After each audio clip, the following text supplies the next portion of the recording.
What's up, YouTube? This is Elder Stacy Zanders coming to you today with another video. But before we get into the video, let me just say, please subscribe to my YouTube channel. Hit the like button and hit the notification bell so you can get all the latest updates on all the new content that we release. Today, we're going to be talking about a Black HIV diagnosis. We're going to be looking at this information today. An ounce of prevention goes a very, very long way. And I just want to say that these numbers, listen, go to blackdemographics.com if you want to see some of these latest statistics and numbers. Then I want to say to all black and brown people in the country, because in the white community, they see the necessity of taking the census every 10 years when it come out. And because I'm black, I know what at least goes on in our community. I don't know how many black people say don't take the census, is rigged by the government, blah, blah, blah, blah, which makes absolutely no sense. It is poppycock. The census started several thousand years ago when the Roman emperor commanded them to go back to the city in which they were born, number one, to be counted and to pay their taxes. This predates the United States of America, so people, please stop doing that. But there's a lot of information that you can get from the census. When I've helped several churches kind of look into church growth, it was the census that I went to compile my data, my information. I needed to see the type of people that was in their community. I needed to see the income levels in their community to help determine what type of social services that particular church can provide for its community. I wanted to know the makeup of the households. I needed to know how many married families, how many single parents households, what was the average number of people in the households. I needed to know how many blacks, how many whites. There was a lot of information that I used to compile in order to help them put together a game plan for building and growing their particular church. So the census is very, very important. We could not have these numbers if people don't participate. And perhaps in some cases we are underrepresented because there's so many people who refuse to participate in the census. And not to say the least, your school systems and things of that nature will get less dollars if you don't take the census because you haven't been properly counted. So I am an advocate for taking a census. I think it is extremely important for us to do so. But here, Black HIV diagnosis. This goes back from year 2008 over to year 2020. And this is the only way we get these numbers if people participate. So please, please participate. Okay, in the blue line you have black, the dotted green line you have white, and the red line you have Hispanics. Now you see here in 2008, the diagnosis in 2008 for the African American community was 21,232, 12,395 for the white community, and 10,261 for the Hispanic community. This was in 2008. As you can see here that the line, it goes down here in the black community each year or each several years with the diagnosis becoming less and less, and those numbers go down because people are being made aware to protect and to prevent.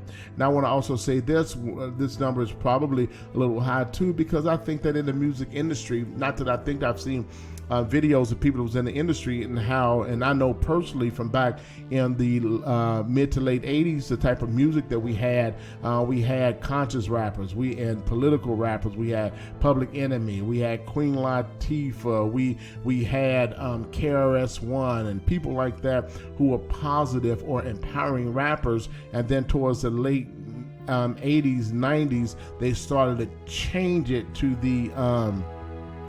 the more destructive forms of rap. NWA, you had Ice-T, you had 2 Live Crew, you had all of these people who started to really push sexuality and things of that nature, which began to change the mindsets of people back in that time to become promiscuous and things of that nature. That was back then, and then it carries on. So a lot of these things are contributing factors to our community that brought a lot of these cases on.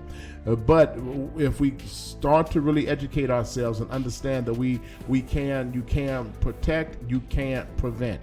Now, I completely believe that that everyone need to be one man, one woman. That's the way to protect yourself from these diseases. If you're going out out there doing things that are not quite, you should not be doing, then you run the risk of getting a diagnosis such as this.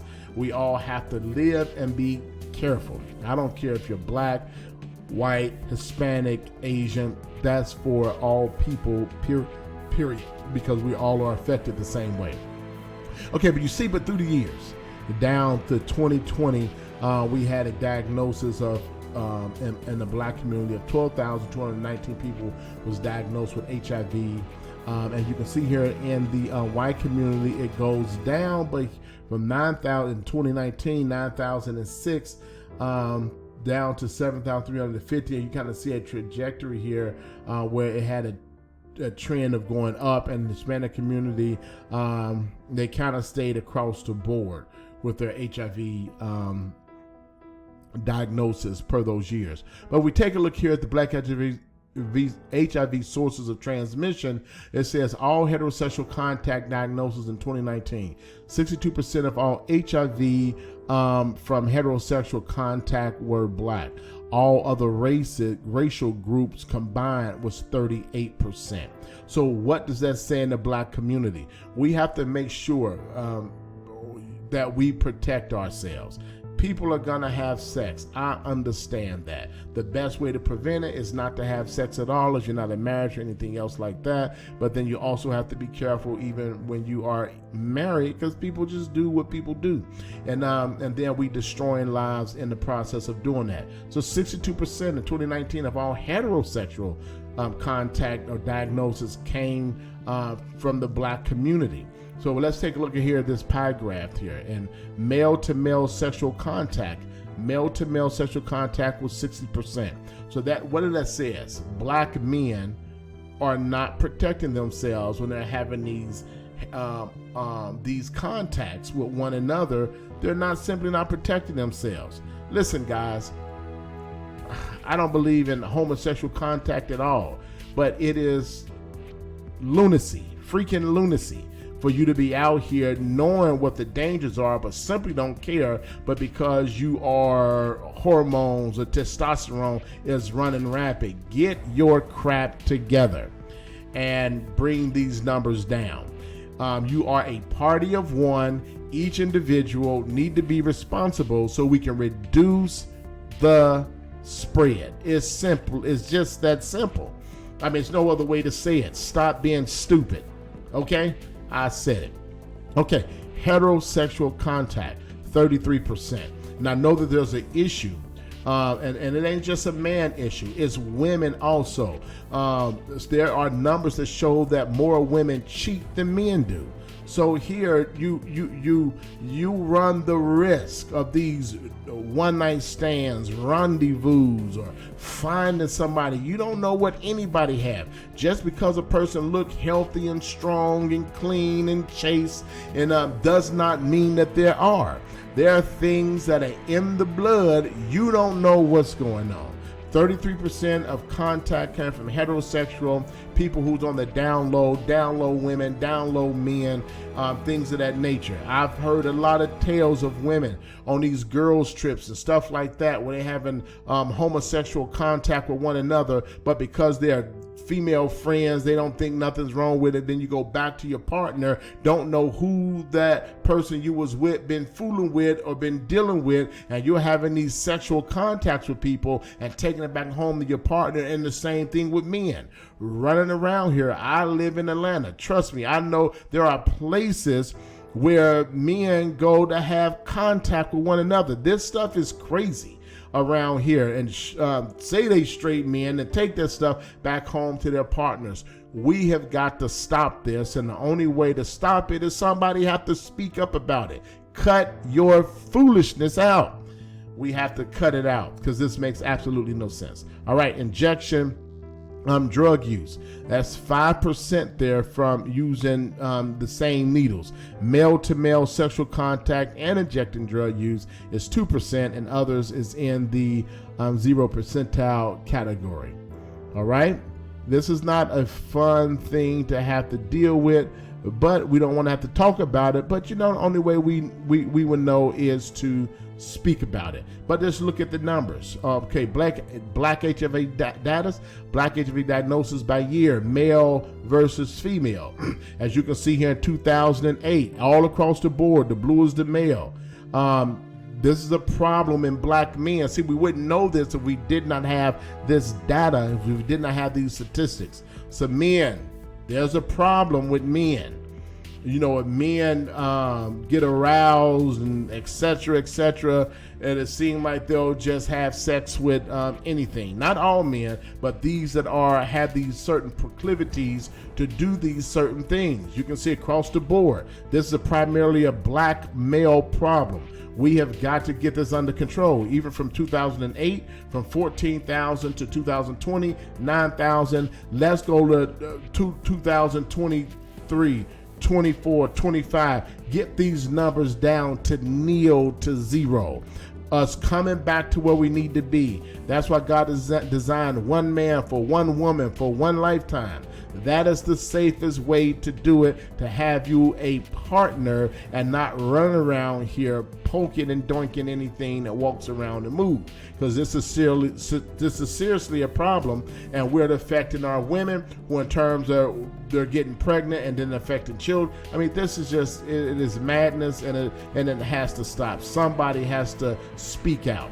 And I understand they got all this stuff going on today about anything goes is what this society is turning into. Everything's not normal. Everything is not right. Everything is not like that. You know, so it's a reason why we have these diseases. But we see here that from 2008, and I'm just looking from the standpoint that, brothers, we have got to cut our mess out. We have got to get this under control. We have got to change these numbers. And and I understand it's women affecting it too, but men are putting their things in places that was designed for an exit, not for an entrance. Do you understand what I'm saying? All right. That's what a woman's body parts is for you to enter. That's the normal process. Okay, I don't think we need to say more than that. I think you kind of get my point on there, but we got to bring these numbers down. Do you ever, in this nation, you got a right to do what you want to do if you want to be that way. But if you're going to be that way, I'm saying by all means, protect yourself. Do the right thing. Save somebody else's life. Okay, black HIV diagnosis by age. Okay, let's take a look at this chart. This is pre-pandemic data for 2019. All right, so here, 13 to 24, 25%. As you know, around this age is when children start to become sexually active, around this age, 12, 13 years old, things of that nature, at 25%. This is a very striking number for people that young, all right? 25 to 34, there's 35% of people that have been diagnosed with HIV. All right. Now, I'm telling you, you got to be careful. We running around here because it look good, smell good, tall, dark, and handsome. Got I don't know what they say, 22, 32, 24, whatever. Look like a Coca-Cola bottle, tipping like a Maltese kitten. Does not mean that there's not any things going on inside of their blood. All right. You have got to do some research before you get into that. Before you get involved in a relationship, go take a test. Get a blood test. See if that person have anything in them that you need to be aware of. Calm your emotions down. Put your hormones on the back seat and say, listen, I want his results to come to me. I want my results to go to her, so we can make sure that we are on the up and up. All right. But 35%, age 25, 34, 35% have been diagnosed with HIV. And 35 to 34, 17% has been diagnosed. 45 to 54, 12%, 55 over 11%. As you can see, as people get older, they get smarter, they get wiser. This number is here. I mean, this number is striking in an age of 13 to 24 age category. I can understand the number here because people just out there just doing their thing, having sex, hoeing themselves out, whether you're male or female, being irresponsible, not thinking, unconcerned. And but we have to always take care of yourself. protect yourself. You can protect yourself from more than just one way. All right. And as you can see, as the age groups get older, people tend to get more responsible. And so these are just some numbers. And I think I'm going to do another video on HIV/AIDS in the African American community. We're going to look at some more detailed data, but this is just some graphs and charts to kind of take a look at the numbers here. But as we can see up here, the problem we have is with our African American men. We have got to do more prevention in this area. So we're going to do another video on looking at some more deeper numbers in the African American community, and we need to protect yourself, because now in the man-to-man homosexual contact arena, they have now this monkeypox things that are out, and not only that this thing is being spread through people's sweat. People are getting it all over their face because people are spitting, not necessarily spitting, but saliva comes out of your mouth and things of that nature.